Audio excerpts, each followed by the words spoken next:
नमस्कार, आप देख रहे हैं खबर 100 में हूं आपके साथ राहुल मौर्य।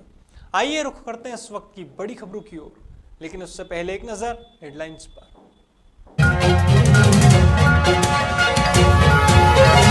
सांसद प्रज्ञा सिंह ठाकुर के बयान से मध्य प्रदेश में गरमाई राजनीति।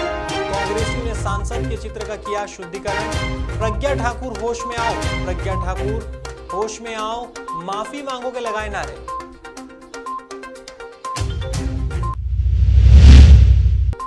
भोपाल में मंत्रालय कर्मचारियों ने किया विरोध प्रदर्शन। कर्मचारियों ने सरकारी आदेशों की जलाई होली। 8 सूत्रीय मांगों को लेकर कर रहे प्रदर्शन। बीपीओ कर्मचारी की हत्या का हुआ खुलासा। पत्नी ने रचा हत्याकांड और पति को उतारा मौत के घाट। इंदौर पुलिस ने सभी आरोपियों को किया गिरफ्तार।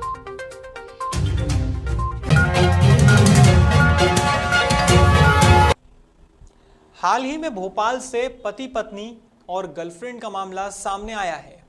आपको बता दें कि सोशल मीडिया पर एक वीडियो वायरल हो रहा है जिसमें एक पत्नी अपने जिम करते हुए पति को इसकी गर्लफ्रेंड के साथ पकड़ती है और चप्पलों से पिटाई करती है। आपको बता दें कि पति पत्नी का कोर्ट में दहेज एक्ट और 3 तलाक का केस चल रहा है। इसी बीच यह दोनों के बीच विवाद हुआ। अब इस मामले के संज्ञान में आने के बाद कोहेफिजा थाना पुलिस ने पत्नी और गर्लफ्रेंड के खिलाफ मारपीट का मुकदमा दर्ज किया है और जांच पड़ताल शुरू की है।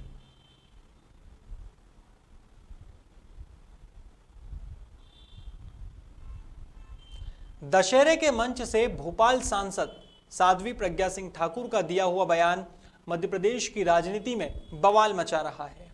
कांग्रेस लगातार साध्वी प्रज्ञा सिंह ठाकुर के बयान की निंदा करते हुए उनके खिलाफ विरोध प्रदर्शन कर रही है।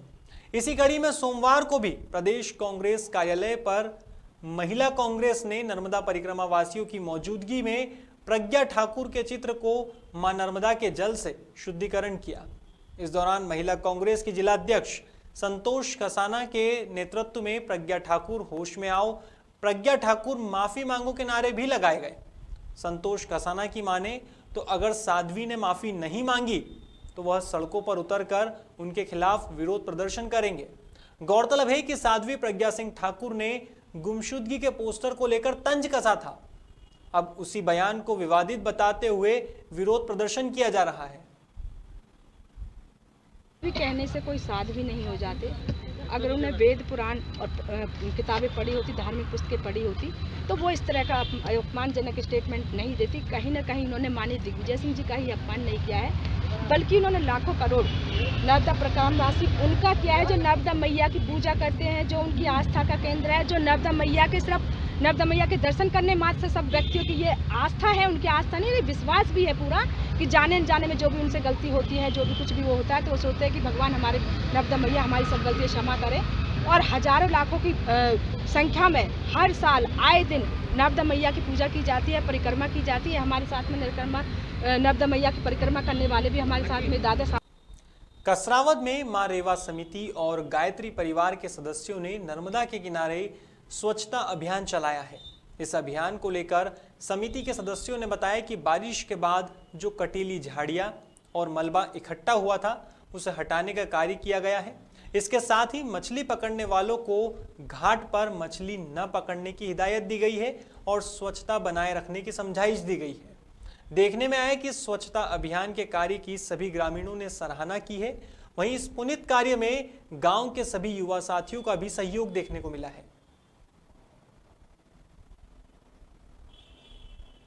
पतित पावन मां नर्मदा हमारे मध्य प्रदेश की जीवन रेखा है एवं साथ ही साथ निमाड़ वासियों के लिए यह एक सांस का काम करती है। अगर निमाड़ वासी इस पर पूरा आश्रित है। साथ ही साथ मैं सभी को यह संदेश देना चाहूँगा कि जो हमारी पतित पावन मां नर्मदा है उसको स्वच्छ बनाए रखें। साथ ही साथ उनमें हर किसी को यह प्रेरणा भी दे कि मां नर्मदा हमें स्वच्छ रहे। और साथ ही साथ जो ग्राम बलगांव है वह साथ ही एक आदर्श के रूप में, स्वच्छता का एक आदर्श के रूप में मां नर्मदा की सफाई करते हो। इस अभियान में गायत्री परिवार भी हमेशा बढ़ चढ़कर भाग लेता है। अतः आप समस्त को मैं यह संदेश देना चाहूँगा कि पतित पावन मां नर्मदा को हमेशा स्वच्छ बनाए रखें एवं स्वच्छता का हमेशा ध्यान रखें। गायत्री परिवार एवं मां रेवा समिति बलगांव के द्वारा स्वच्छता का कार्यक्रम निरंतर चलता आ रहा है। हमेशा हर पर्व पर यह स्वच्छता अभियान चलाते हैं। जहाँ जहाँ भी इनको नर्मदा तट पर गंदगी दिखती है, उस गंदगी को साफ करके माँ नर्मदा को स्वच्छ एवं निर्मल बनाते। और इस समिति का एवं गायत्री परिवार का यही उद्देश्य है कि निमाड़ की शान माँ नर्मदा हमेशा निर्मल एवं स्वच्छ बहती रहे एवं यह हमेशा जीवित रहे, स्वच्छ निर्मल जल के साथ हमेशा जीवित रहे। नर्मदा तट पर एक ऐसा गांव भी है, ग्राम बलगांव, जहां के लोग दूसरों को एक प्रेरणा दे रहे हैं ताकि नर्मदा जी स्वच्छ निर्मल बनी रहे। आज निमाड़ की शान कही जाने वाली मां नर्मदा, पतित पावनी मां नर्मदा हमारे निमाड़ क्षेत्र में कल कल बहती जा रही है, लोगों का कल्याण कर रही है। इस युवाओं से हमें प्रेरणा लेनी चाहिए कि आज स्वच्छ निर्मल माँ नर्मदा का यह आंचल रहेगा तो हमारा युगों युगों तक कल्याण होता रहेगा। मैं खबर 100 के लिए कसराव तहसील संवाददाता शिव कुमार राठौड़। सांवेर में सोमवार सुबह कांग्रेसियों ने श्रद्धांजलि सभा रखी और लखीमपुर की घटना में मारे गए 5 किसानों सहित सांवेर की चंदनवाड़ी पहाड़ी पर खनन माफियाओं द्वारा किए गए गड्ढे में डूबने वाले 3 मृतक बच्चों को श्रद्धांजलि अर्पित की गई। इसके बाद जिला कांग्रेस कमेटी के नेतृत्व में कांग्रेस नेत्री वीना बोरासी सेतिया और जिला अध्यक्ष सदाशिव यादव सहित सैकड़ों कांग्रेसी तहसील कार्यालय पैदल मार्च के रूप में पहुंचे और तहसीलदार तपीस पांडे को ज्ञापन सौंपा है।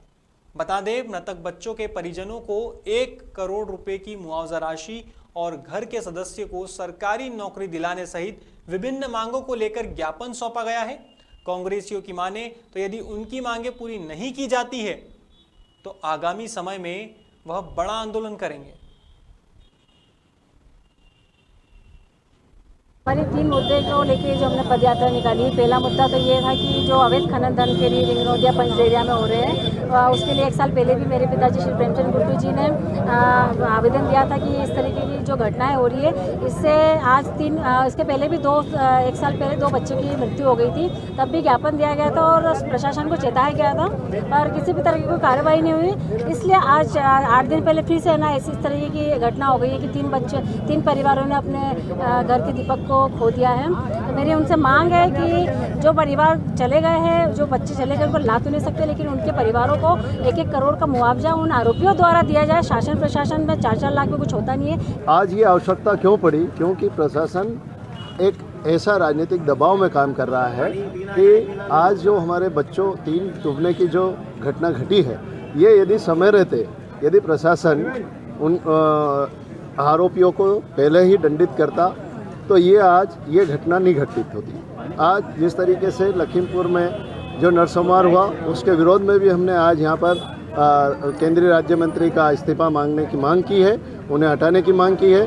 और किस तरीके से हमारे सरपंचगण और कांग्रेस गण को केवल कांग्रेस समर्थित लोगों को निशाना बनकर प्रशासन जो प्रताड़ित कर रहा है, उसका घोर विरोध करने के लिए आज जिला कांग्रेस कमेटी के अध्यक्ष व कांग्रेस कार्यकर्ताओं ने एक धनगढ़ी पहाड़ी पे 3 बच्चे डूब के शांत हो गए थे, उनके तारतम्य में उनको सहायता राशि दिलाने के लिए और जो अवैध उत्खनन करने वाले हैं, जो इन्होंने नॉमिनेट किया है, कुछ नाम भी दिए हैं, उनके कार्रवाई करने के लिए वो अन्य विभिन्न मांगों को लेकर इन्होंने ज्ञापन दिया है। प्रशासन पे कार्रवाई कर रही है। पहले ये जो RBC 6 के जो प्रावधान है, 4-4 लाख के स्वीकृत हो चुके हैं, बिल लग गए हैं तीनों फैमिली पे, और अवैध उत्खनन के जो पाए गए हैं, जो पहले भी नाम आया था, तो उस पर कार्रवाई होगी। FIR भी हो चुकी है, अवैध उत्खनन के केस भी तैयार हो चुके हैं। विगत दिनों पहले धार जिले की निसरपुर चौकी में हिलादड़ बस स्टैंड ऑफिस पर चोरी होने का मामला सामने आया था। इस मामले की सूचना मिलते ही पुलिस ने भी कार्यवाही शुरू की थी। अब इसी मामले में कार्यवाही करते हुए पुलिस ने एक आरोपी को गिरफ्तार किया है। पुलिस ने आरोपी प्रकाश से एक LED टीवी बरामद की है, जिसकी कीमत 25,000 रुपये बताई जा रही है। वहीं दूसरे अन्य फरार आरोपी की तलाश भी जारी रखी है।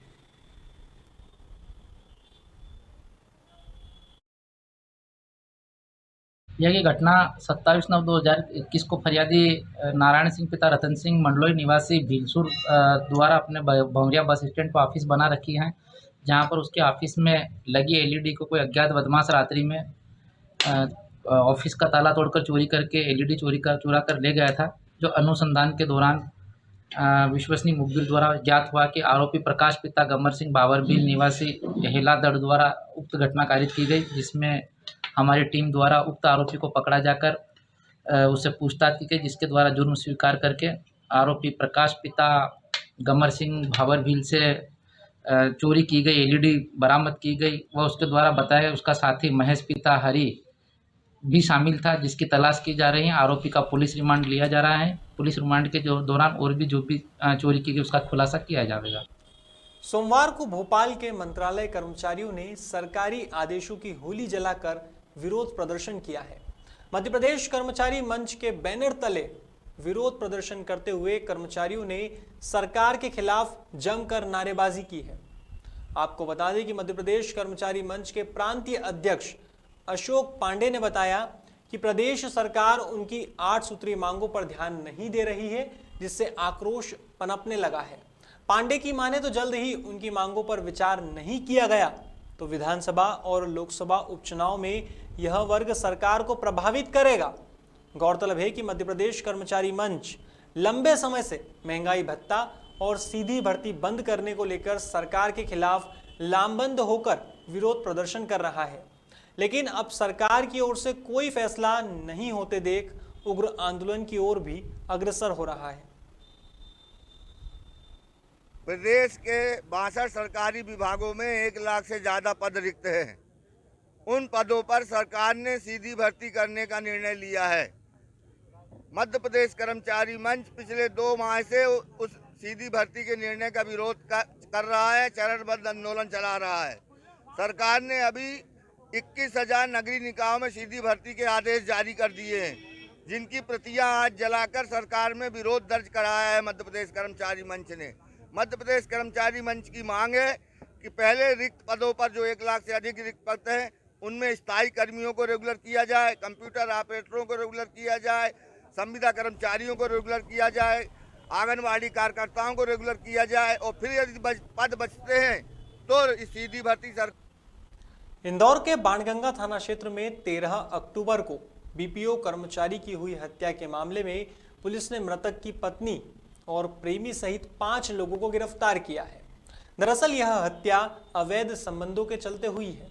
पुलिस की माने तो मृतक आकाश की पत्नी वर्तिका का नर्सिंग सुपरवाइजर मनीष शर्मा के साथ अवैध संबंध था, जिसकी जानकारी आकाश को लग चुकी थी। इसके बाद विवाद बढ़ने लगा और इसी बीच हत्याकांड की साजिश रची गई और आरोपी वर्तिका सहित मनीष ने आकाश को रास्ते का कांटा समझकर मौत के घाट उतार दिया। इस हत्याकांड में अन्य लोगों की भी मदद ली गई थी, जिन्होंने इस पूरे प्लान को अंजाम दिया था।